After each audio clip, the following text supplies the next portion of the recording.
Hello anime lovers. तो आज हम एक्सप्लेन करने जा रहे हैं demon slayer season 3 episode number 10 को। तो पिछले एपिसोड में हमने देखा था मित्सुरी तांजीरो को मॉन्स्टर से बचा लेती है और जोहाकुतुन की तरफ बढ़ रही होती है।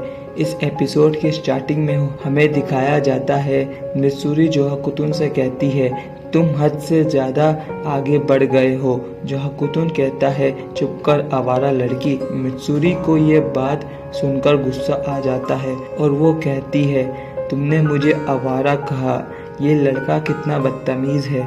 इसके बाद जोहाकुतुन ढोल बजाकर crazed cry of thunder death attack कर देता है। मित्सुरी भी love breathing third form attack करती है, जिससे वो जोहाकुतुन के अटैक को डॉज कर देती है और कहती है, मैं बहुत गुस्सा हूँ। जोहाकुतुन सोचता है इस लड़की ने हमले को ही काट दिया। अब तांजीरो मित्सुरी की सोड देखकर कहता है, मैंने ऐसी सोड कभी नहीं देखी, और कहता है उसके हमलों को देखना बहुत मुश्किल है। क्या ऐसा इसलिए क्योंकि उसका शेप ऐसा है। जिस स्वॉर्डस्मिथ ने इसे बनाया है वो बहुत कमाल के होंगे, लेकिन सबसे कमाल तो मिसेस कानरोजी है जो उसे चला रही है। जोहाकुतुन बार बार हमला करता है पर मित्सुरी कानारोजी उसके हर अटैक को डॉज कर देती है और सारे मॉन्स्टर को मारती जाती है। अब जोहाकुतुन कहता है, मैं अगले हमले में तुम्हें ख़त्म कर दूंगा, और ब्लड डीमन 8 अटैक करता है और बहुत सारे मॉन्स्टर आ जाते हैं। अब मित्सुरी इसे देखकर कहती है, कितना भयानक वाइड रेंज अटैक है।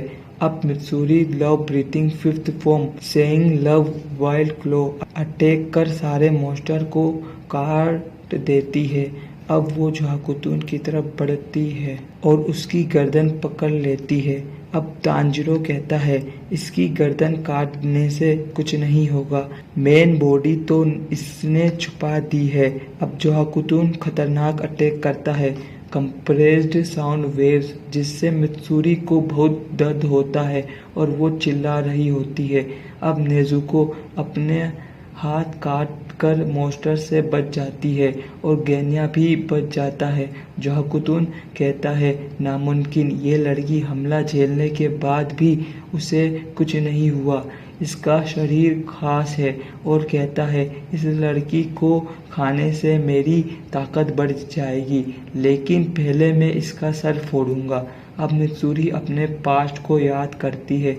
वो जब 17 साल की थी उसको शादी के लिए एक लड़का देखने आया था और वो लड़का कहता है, मिसेस कानारोजी, कोई तुमसे शादी नहीं करेगा, लेकिन तुम किसी जानवर से शादी कर सकती हो। जब मैं सोचता हूँ कि तुम्हारे बालों का ये अजीब सा रंग है मेरे बच्चों के सर पर होगा तो मेरी रूह कांप जाती है। भूल जाना कि हम कभी मिले थे, अलविदा। और वो वहाँ से चला जाता है। अब वो और पुरानी बातें याद करती है जहाँ वो अपने मोम डैड के साथ होती है।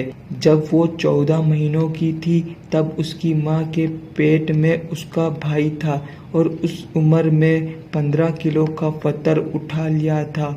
और वो कहती है, बचपन से ही मेरी भूख बाकियों से ज़्यादा थी और उसे खाना बहुत पसंद था, और ये लोग सूमो रेसलर को पंजा लड़ाने के लिए चैलेंज भी करते हैं, जिससे मित्सुरी चुटकियों में हरा देती है। पर जैसे जैसे वो बड़ी हुई उसे समझ आया कि वो बाकी लड़कियां जैसी नहीं है, और वो कहती है, मुझसे कोई शादी करेगा। और उसके पापा कहते हैं, तुम हमेशा के लिए यहाँ रह सकती हो। जिस दिन उसकी शादी की बात पक्की नहीं हुई उसने फैसला किया कि वो सब कुछ छुपाएगी, और उसने अपने बालों को काला कर दिया और उसने अपनी भूख को काबू किया और कमज़ोर होने का नाटक किया। और एक दिन वो उस इंसान से मिली जिसने कहा कि वो उससे शादी करना चाहता है। अब वो सोचती है, क्या दुनिया में ऐसा कोई जगह नहीं जहां वो अपनी असली पहचान के साथ रह सके, और ऐसा कोई नहीं जो उससे प्यार करे। अब प्रेजेंट में तांजीरो, नेजुको और गेन्या मित्सुरी को बचा लेते हैं। अब तांजीरो कहता है, हमें मिसेस कानरोजी की हिफाजत करनी होगी। फिलहाल वही सबसे ज़्यादा ताकतवर है और वही हमारी उम्मीद की किरण है। जब तक वो जिंदा है हम जीत सकते हैं। अब जोहाकुतुन कहता है, क्या मजाक है, और एक खतरनाक अटैक करता है पर वो बच जाते हैं। मित्सुरी रोते हुए कहती है, शुक्रिया दोस्तों, मैं कभी भी अपने दोस्तों को मरने नहीं दूंगी। और कहती है, मैं कभी भी बुरे लोगों से नहीं हारूंगी। अब तैयार हो जाओ, मैं तुम्हें ख़त्म कर दूंगी। मित्सुरी फिर से पास्ट को याद करती है जहां उसे मास्टर कहते हैं, लाजवाब, लगता है भगवान ने खुद तुम्हें अपने हाथों से बनाया है। मित्सुरी, अपनी ताकत पर गर्व करो। जो भी तुम्हारी बुराई करते हैं वो तुम्हारे हुनर से डरते हैं। अब मित्सुरी रोने लगती है और मास्टर का शुक्रिया करती है और वो अपने माँ बाप का भी शुक्रिया अदा करती है उसे इस ताकत के साथ जन्म देने के लिए। अब वो कहती है, मैंने जिन लोगों को डीमन से बचाया, रोते हुए उन्होंने मेरा शुक्रिया अदा किया। वो कहती है, मिस्टर लगुरो ने मुझे लंबे सॉक्स दिए और वो सॉक्स उसने अभी भी पहन रखे हैं। अब प्रेजेंट में मित्सुरी कहती है, मैं सोचती थी क्या एक लड़की को इतना ताकतवर होना चाहिए और मैं अपनी ताकत छुपा रही थी, लेकिन अब और नहीं। अब जोहाकुतुन फिर से अटैक करता है। मित्सुरी कहती है, सब मुझ पर छोड़ दो, मैं तुम लोगों की हिफाजत करूंगी, और सारे मॉन्स्टर को काट देती है। अब मित्सुरी कहती है, इसे मैं संभालती हूँ, तुम लोग जाओ और असली बॉडी को ख़त्म करो। जोहाकुतुन बहुत सारे मॉन्स्टर को बुला लेता है और मित्सुरी सब मॉन्स्टर से लड़ रही होती है। तांजीरो, नेजुको और गेन्या मेन बॉडी को ढूंढ रहे होते हैं। तांजीरो अपनी पावर से उससे ढूंढ लेता है। अब हमें मित्सुरी मॉन्स्टर से लड़ती हुई दिखाई जाती है। जोहाकुतुन सोचता है, ये लड़की पहले से भी तेज हो गई, और वो मित्सुरी की बॉडी पर एक निशान देखता है और वो कहता है, क्या पहले उसके पास ये निशान था? वो डीमन स्लेयर मार्क लगता है। अब जोहाकुतुन बहुत अटैक करता है, लेकिन मित्सुरी सारे अटैक डॉज कर देती है। अब सीन चेंज होता है, हमें तांजीरो को दिखाया जाता है। तांजीरो कहता है, वो डीमन उस पेड़ के अंदर है। अब वो पेड़ तीनों पर अटैक कर देता है, जिससे वो हवा में चले जाते हैं। अब गेन्या उस पेड़ को खाने लगता है। तांजीरो कहता है, उसके दांत बहुत मजबूत है, लेकिन इससे तुम्हारा पेट खराब नहीं हो जाएगा। गेन्या कहता है, डीमन को खाने से मुझे कुछ वक्त के लिए उनकी ताकत मिल जाती है। अगर मैंने ताकतवर डीमन को खाया तो उसे मेरी रिजनरेट होने की एबिलिटी और बढ़ जाती है, साथ ही मेरे मसल्स की ताकत भी बढ़ जाती है। अब गेन्या पेड़ को काट देता है। वो पेड़ अटैक करता है, जिससे नेजुको ब्लड डीमन आर्ट उस पेड़ को कमजोर कर देती है।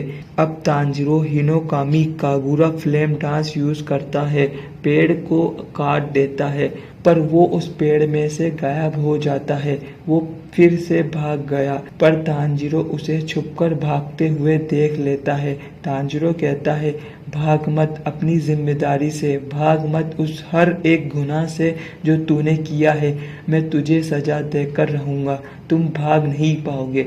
अब हनटेंगू रुक जाता है। उसे किसी ने कहा था कि तुम्हारे किए के सिर्फ तुम जिम्मेदार हो और कोई नहीं, समझे झूठे। हनटेंगू कहता है, जब से वो पैदा हुआ है तब से उसने एक भी झूठ नहीं बोला। वो अच्छा दिल का कमजोर इंसान था, वो इतना रहम दिल था, पर किसी को भी उस पर दया नहीं आती थी। यह कहते हुए हनटेंगू रोने लगता है कि वो झूठा नहीं है, और वो फिर से भागने शुरू कर देता है। तांजीरो और नेजुको उसके पीछे दौड़ते हैं, पर गेन्या पास ही के एक पेड़ को पकड़कर उखाड़ देता है और उससे सीधा हनटेंगू की तरफ उठाकर मारता है, पर हानतेंगु फिर भी भागते ही रहता है। फिर नेजुको उस पर छलांग मारती है और ये एपिसोड यहीं पर खत्म हो जाता है। अगला एपिसोड देखने के